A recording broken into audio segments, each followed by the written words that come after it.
You're listening to the Thomas Talk Podcast with Josh and John.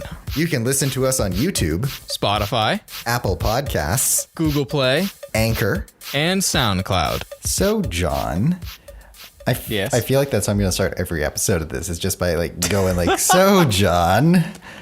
Yes, hello, I'm here. I talk about things. Sometimes they're interesting. What's going on this week in your life? Oh, being at home, wallowing in memories, and buying things out of boredom. How about you? That's about the same as my life at the moment. I cannot tell you how much money I've spent on Chuggington merchandise. I feel like this is just something you do now because you're bored, is you spend money on things you don't need. So Exactly. Thanks for that Chuggers to the Rescue DVD. But, I think 2020 is proving to be a challenging year. I think every year we say this is the worst year ever, and then the next year just gets worse. But it's an interesting year for you and I because it is somehow both of our 10th anniversaries on YouTube. Mine is CalleyFan and yours as Knapford Master 98. Yes, sir. Now, I mean, CalleyFan was not my first YouTube channel. I've been on YouTube since 2007, which, makes that about 13 years. Was Knapford Master your first YouTube channel? Yes, but it wasn't my first choice. So at the time, it was weird. I was really into planning out everything I wanted to do. I was planning out the layout I wanted. I was planning all the videos I wanted to do. And I had a really bad habit of talking to myself. So I would rehearse videos I was thinking about making 2 years from then. And I had kind of decided that I wanted to, I was really into the movie WALL-E. And I loved the little guy Mo, the little cleaning dude. And I wanted to go by Mo on YouTube, M-O. And I thought, oh, this is going to be great. And then, of course, when I finally went to make the account, that was taken. And I was like, Knapford Master 98. Sure, why not? Here we go. You should have done, Eva with just many E's and A's. No, but then I never would have remembered how to log into my account. Yeah, how many? 1, 2, 3, 4, 5, 6. Okay. V 1, 2, 3, 4. That would not have been good. Also, and man, okay, you know what? Now that I never thought I was ever gonna mention the fact that was gonna be my username. I might as well do this now. We're all Thomas fans. We all like British trains because of that. I was so obsessed with it. I was literally going to put on a British accent. In fact, somewhere there is one video that I filmed before I even had a YouTube account, and I didn't put it up. But I have the British accent in it. Now, I say that loosely. It doesn't sound convincing at all. But I don't know what the hell I was thinking. I was just I just thought that it would be, because I really idolized a lot of British train people. There was this guy Intercity 82. He's still around. He makes I like his videos. I like them. Yeah, he was great. And I don't know. I wanted to be like him, and I guess I just thought the British accent was part of that. Well, okay. You just did that online though. I did that in the real world. Let's be serious here. I was, I don't know. I don't know if I want to say how old I was. There was a girl who just came to my school from the UK, and I liked her, and I wanted to get her attention. So whenever she would walk by me in the hallways, I would just start talking in a British accent. Oh man. It didn't work. but yeah. Oh man. Did you come up with that all on your own? Because I just remembered something. I think I came up with it on my own, but you might say something that makes me realize I didn't. Well, okay, there are a couple things. So they're both related to Nickelodeon shows. So there was a show called The Naked Brothers Band, which was about some kids that were like in a rock band, and the band leader had a crush on the bass player, and what he would do, he would like get all nervous and talk in a British accent whenever she was around. I remember the show existing. I don't remember watching it. I think when I first saw it advertised, I was expecting them to just be a bunch of brothers who are naked. No, it was a terrible name for a show. Wait, but so then was you said they were in love with who? So it was like the lead singer of the band, like the main kid. He had a crush on the bass player, and whenever she was around, he would get nervous and start talking in a British accent. But there was a show called Ned's Declassified, which was like, oh, here's how to survive. Being I in remember school. that show. There was an episode about this kid who he had a British accent, and then it turned out it was fake. He had moved from like Idaho and wanted to seem interesting. Well, I don't think I got it from that. I don't think I got it from either of those shows. I think that was just, me being young and a kid, and influenced by Thomas the Tank Engine. Oh. But, I look back at some of the videos that I made, and some of them I look back at fondly. Some videos have family members who are no longer with me in the background. And that's kind of nice to see that. But I look at some of the videos and I go like, why? Why did I do this? And then I see that it has 2 million views and I go, why? Why does this have 2 million views? I remember I made one video, not on CalleyFan, on my account before CalleyFan, where it was like, I was trying to do some kind of interactive thing where it was telling a story, but there was no audio. And the idea was you have to tell the story yourself. But that was like, I was 8. Okay. Like it didn't, and everyone was commenting, I can't hear the story. And I was like, no guys, you're supposed to tell the story yourself. And they're like, I can't hear the story. I'm like, no, it didn't work. That's a failed experiment on my part. Do you have videos like that where you look back and go, Oh, absolutely. Most of them are private now. I have very few videos actually on my YouTube channel, like visible. I don't think YouTube doesn't let you see the number anymore, but I think my total upload total, last time I checked, was like over 400. I'm trying to think about specific videos. I mean, I'm looking at my video manager right now. I think the one that I'm probably most embarrassed by is I did a quote-unquote documentary about the making of Theodore Tugboat, and I called it Behind the Bumpers. Oh, did you interview Andrew Cochran? I absolutely did not. It is 18 minutes of me reading off the Wikipedia page. That's PBS worthy. Well, because like at the time, originally there was like no behind the scenes content for Theodore, right? And then like one person went back on the Wayback Machine and found like on the Cochrane website there was like a couple really low resolution pictures from the making of Theodore, and that got me all inspired. I thought, oh, I can do this. And, I somehow took like 3 blurry GIFs and some vague knowledge about how they made the show and made an 18-minute documentary. But it's also, again, I have like a fake... Now, at the time, people knew what my voice sounded like, but I still put on like a fake accent, like Theodore Tugboat was a Canadian children's program produced in the... And if it changes throughout the video, because it wasn't... I recorded it in a couple sessions. Consistent. No, and also the volume jumps dramatically between the different sessions. But it's just terrible. It's just a bunch of pictures stolen off of the wiki, and it's all read off of the Wikipedia. And even because like the Wikipedia or the wiki, whatever it was, mentioned, because like people are into shipping characters, and for some reason people like to ship Emily and Theodore. And for a while, like the official page said, it may have been hinted that Emily and Theodore had feelings, and that's in the documentary. I read that part, and I Which episode was that?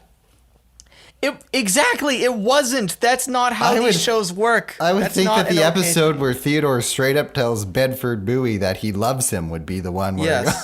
That's But, oh God, don't encourage Theodore and Bedford shipping. Don't encourage any ship. The only shipping in Theodore is about shipping cargo and essential materials, not about rope. They're boats, no, stop it.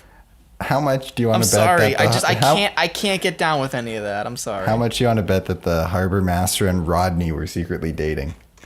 Yo, okay, Rodney is Ross from Friends, because there's that scene where Ross is trying to play the bagpipes. He's trying so hard to play the bagpipes. That's like exactly what I've can't. always... That's the man I've always seen in my head when the harbor master talks about Rodney. It makes sense now. It's just David Schwimmer. I mean, they would never have the budget to get him, but... This was... Well, Friends was just kind of starting out around this time, I think.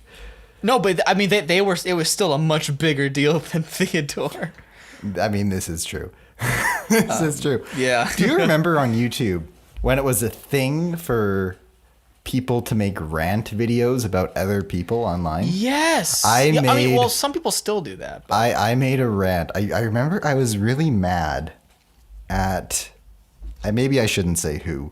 Someone who I'm really close friends with now. I was really mad with them. And I made a rant about them and why I was mad with them. And it was like a 5-minute YouTube video. And I didn't know, like, really, I just wanted to get it out there. I was angry. I was an angry kid. So I took the prototype picture of Lionel Diesel and like drew a sad mouth over top of his happy mouth and called it a day. And like just dragged that throughout the duration of the rant. And like, I don't know. I feel like we do weird things when we're kids. Like that video is like long gone. Yeah. I think sometimes I come across it though, and I'm like, why did I do this? And I leave it there. It's just memories of the man I do not want to become. No. But there are people who still hold grudges against things that I said and things that I did when I was 10. Like, yeah. Guys. Well, I mean, you do have to be careful with that, because I think a lot of that, we're talking like probably 2011 to like 2014 with that kind of thing. And for a while, that was really popular content, to just like rant about other people, make fun of other people. And on the grand scale, like, big mainstream YouTube, that happened with like someone like Leafy is here, like just making fun of people. And I, that was my sense of humor at the time too. And I'm glad we all kind of realized, hey, let's maybe not just mercilessly bully people for entertainment. I think now, actually, the people that, there were bullies definitely in the fandom growing up. I remember, being terrified of some people growing up. And most of those people, now that we're older, now that we have voices and we kind of have come together and gone, hey, we've all been bullied by this person. Like, that's not okay. A lot of them have actually been like pushed into the dark corners of the fandom, which is kind of nice, right? Because there isn't really much room for that kind of stuff. Growing up, I was, if anyone remembers the Thomas the Tank Engine wiki chat, I was a chat moderator on that program. No. I remember the first time I went on to the chat, actually, I was like really nervous because my parents taught me never go on a chat room, and I felt like I was breaking the law. Okay, they were talking about like AOL Messenger, don't go into like the, hey, I'm looking for kids chat. Well, okay. But if there are people looking for children, I would probably go, like, they would probably go to a site for children, like the Thomas the Tank Engine wiki Oh, crap. chat. No, don't give them ideas. The chat's long gone. And good riddance for that. My job as a chat moderator, I had to work up to it. Then I was demoted for 6 months. I don't remember why. I just remember that it was some weird reason where actually the people running the wiki at the time apologized to me afterwards.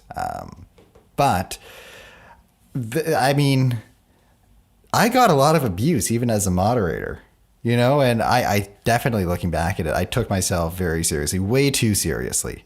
Like, I think everyone took the chat way too seriously.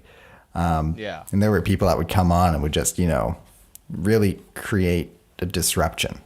And I have to tell you, I had like an actual stalker for 3 years, tracking me down, finding my family, and like boasting online everything that they had found for 3 years because I banned them from the wiki chat. Oh my God. Like, that is, you know, that's scary. That's not cool. Please don't do that. I think that's kind of, you know, gone away now. And I don't think that would happen today. I don't think that would fly as well today because we have grown up and our tolerance has changed. But I remember that being on YouTube too.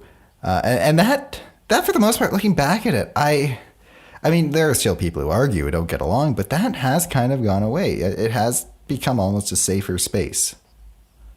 Yeah, definitely. I mean, it's also, the fandom really isn't centralized on YouTube anymore. I feel like we kind of, you know, because for a while YouTube was our social media, right. And then it all mass migrated to Twitter, and now Twitter is the social media and YouTube is purely like the video hosting. For most people, because I think there might still be a group that use YouTube as the social media, but then on the other hand, there's a generation of the fandom that has only used Twitter as the social media for the connection. Well, it's hard to use YouTube as the media now because if you're making videos about Thomas the Tank Engine, there's a good chance it's going to get flagged as made for kids, which means that there are no comments. There's no room for discussion.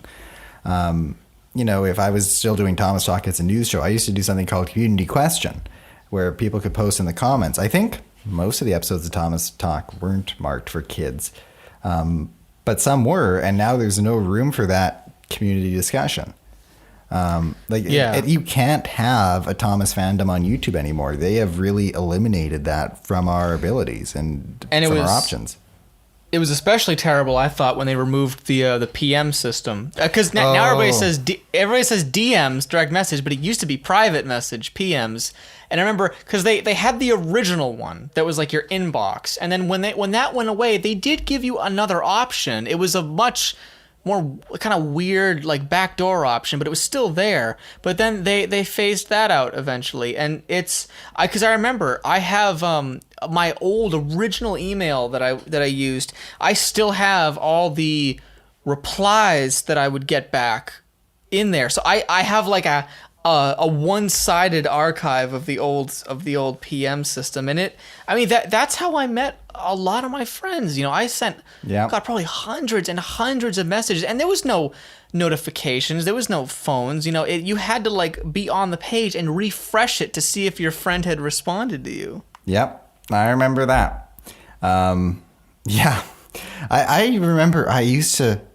What was it? I was 8 years old. This was when Tugs was not as readily available as it is now. Remember the days where not all the Tugs episodes were in the public domain? Like only like 3 of them were. See, I don't. I kind of got into Tugs. I kind of got into Tugs a little bit later than everyone else, I think. I remember so vividly when there were only like 3 or 4 episodes of Tugs out there. And you know how much we had to discover since then. But you know, there was a clip from Warrior. All that existed was a clip from Warrior.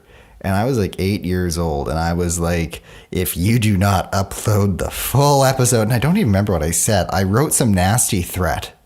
And it was linked, my account was linked to my dad's email. So my dad got the notification that there was a response to the comment. Oh no. And he read my comment and he was like, why did you say this? Like, he wasn't that nice about it. And I basically learned from that point on, okay, I shouldn't be saying these things on the internet. My dad was not happy with me. But it's interesting, you know, like the quality of content that is going out on YouTube has changed. The videos I put out that I thought were great at the time have aged as they naturally have. I remember growing up watching, you know, my favorite videos were things like Thomas the Bad Engine #1, Thomas Blows His Stack. I remember loving Ernest the Engine Car and not understanding a word of it, I used to run around and saying to people at school, stuttering as, Stevie the Steam Train saying the fat controller. And nobody picked up on it. And it wasn't until like much later on that I realized, oh, wait a minute, that wasn't that great to be saying when I was 8. Yeah. But because like England and Australia, they use like additional swears than we do, and so like watching some of these videos, you don't quite know it's a parody yet. You think, oh, it's just a train with a face, and you hear all these words you never heard before, and you're like, oh, mama. I remember, if anyone can find this, I'm actually really curious to hear it. I remember finding like an audio story that had Mighty Mac and Daisy, and I was still 8. And it was Mighty Mac and Daisy, and I turned it off when Daisy started dropping the F-bomb.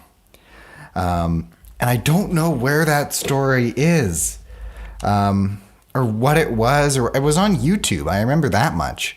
But if anyone has any information on a story about Mighty Mac and Daisy with swearing, I would be interested.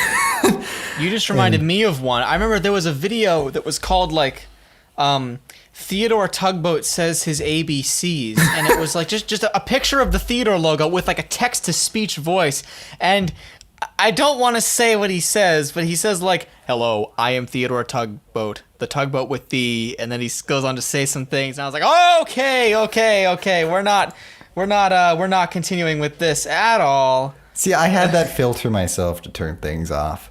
But it's interesting where our fandom has moved through the years.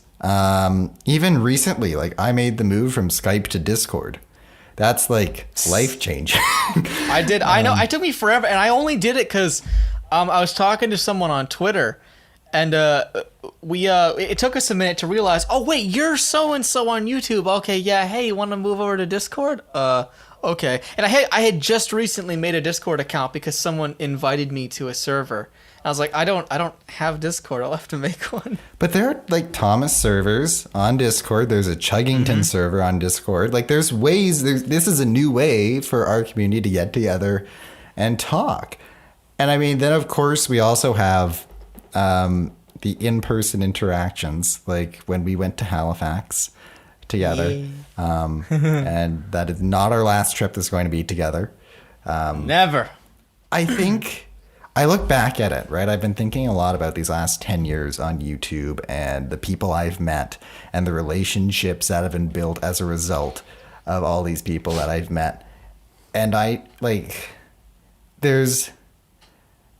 it's, all the hardships, all the work put into the videos, all the fights, everything, all the drama was really worth it to get these people in my life. Yeah.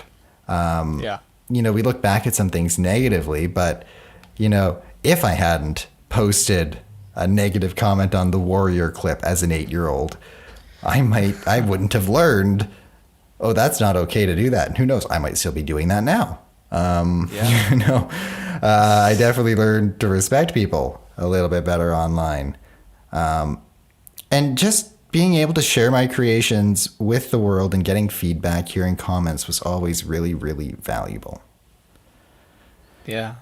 So. And the one thing that has kind of it's done several things to me. It's humbled me, it's freaked me out, and it's made me feel bad that I didn't notice it. Like, I might sound like I have an ego with this, but like I swear people have told me this. Apparently, like people loved my videos, and I genuinely thought that almost no one was watching. Like I was talking about that terrible Theodore documentary I made. Apparently, like some people I'm really close friends with now have told me, "Oh my God, I used to watch that when I was growing up," and it took me a minute to realize, okay, you're only like a couple years younger than me, and you're saying that you grew up with this thing that I made when I was like 15.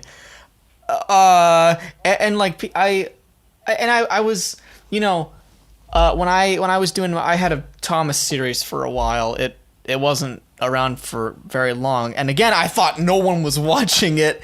But like, and I know I wasn't the first person to do original characters without faces, but I was watching someone's video a while back and they were talking about like, you know, they were going to be doing something and they were like their influences, and they mentioned my series. Like they saw me do characters with no faces, and I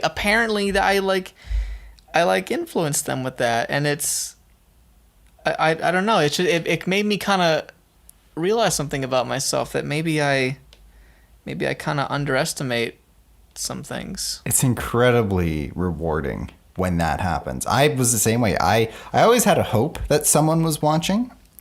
Yeah. You know, I did a series, Thomas the Lionel Engine, and I used to, you know, I tried to do it on a weekly basis, but I missed a few weeks. I remember I missed a few weeks.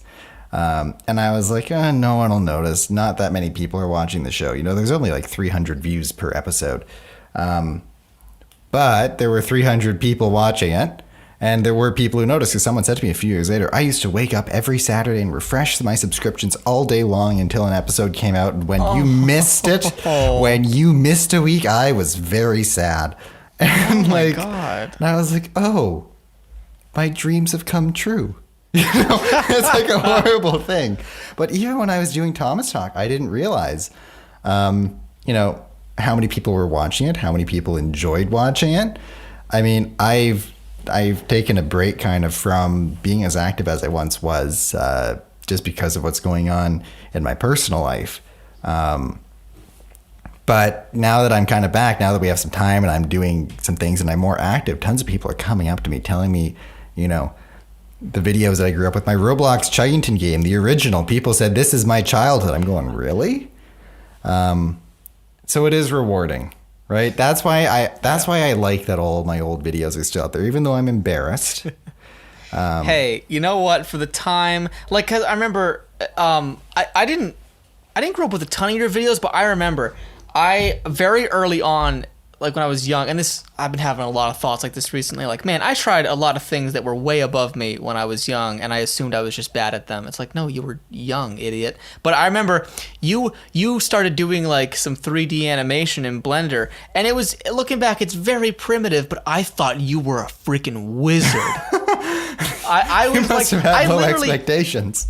like, you have a couple tutorials on Blender, and it's stuff that you probably like Googled a couple minutes before you recorded the tutorial. Yeah, but that's it was right. stuff like I specifically requested a couple tutorials from you because I just thought, because I literally couldn't get past the default cube in Blender. I had no idea what to do. And you have this one where it's like a train like going along a shoreline, and then it falls off the track and into the water. I watched and that the other I was day. just like, oh my God, this dude figured out Blender. What? And I just, again, it's very primitive. And I mean, that's the very old Blender render engine. And in a weird way, I actually sort of have a thing for that aesthetic. It's a terrible renderer, but like something about it, I've got like this weird nostalgia with it. But I just remember like, it's just so, I thought you were a wizard. Well, I'm not a wizard, but I appreciate the comments. Yeah. I remember bopping to your Sir Topham Hatt song cover. That's your video that sticks out to me. I remember bopping Oh my God, to it. is that still up? Oh, you bet it is. You bet it is. Yeah. I did have a lot of fun with that. I should say, I don't know if I've ever gone ahead and said this, but hey, now I have the chance. That thing is pitch corrected to hell and back. I couldn't actually sing it like that. Well, you played it off pretty cool. Yeah. Just like all the real musicians. Well, this has been really fun, John, talking about It has. our YouTube lives, our past in the Thomas community. 10 years of CalleyFan and Knapford Master 98. So let's keep it up, Thomas fandom. Let's keep up being friends, making connections. You're beautiful. And talking Thomas. Not Thomas talk. Talking Thomas. Oh, yes. Talkity talk talk. Okay. Thank you, John. Yay. We'll see you all next time. I guess that's what I'm going to say from now on. All right. All right. Good night, everybody. Bye-bye.